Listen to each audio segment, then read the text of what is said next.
Cinquième dubium ou doute au sujet de l'affirmation « Le pardon est un droit de l'homme » et de l'insistance du Saint-Père sur le devoir d'absoudre tout le monde et toujours, de sorte que le repentir ne serait pas une condition nécessaire à l'absolution sacramentelle.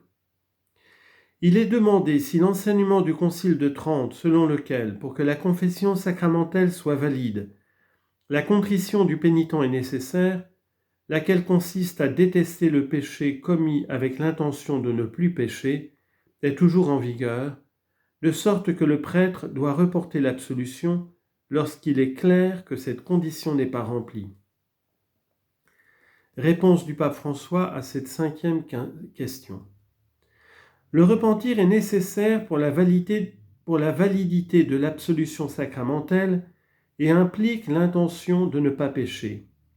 Mais il n'y a pas de mathématiques ici, et je dois vous rappeler une fois de plus que le confessionnal n'est pas un bureau de douane. Nous ne sommes pas des maîtres, mais d'humbles intendants des sacrements qui nourrissent les fidèles, parce que ces dons du Seigneur, plutôt que des reliques à garder, sont des aides de l'Esprit Saint pour la vie des gens.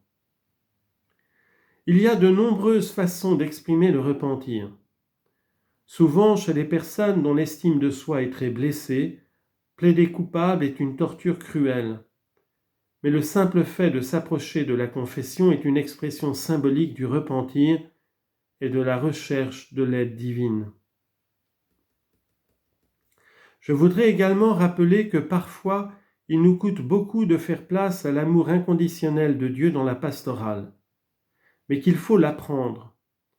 À la suite de saint Jean-Paul II, je soutiens que nous ne devrions pas exiger des fidèles des intentions de correction trop précises et certaines qui finissent par devenir abstraites ou même narcissiques, mais même la prévisibilité d'une nouvelle chute ne porte pas atteinte à l'authenticité de l'intention.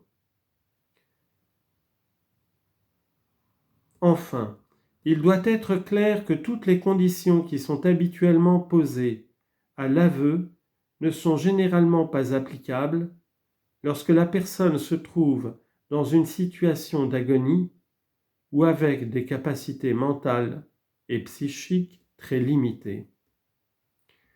Fin de ces 5 dubia de quelques cardinaux au pape François et ses réponses données juste avant l'ouverture du synode sur la synodalité.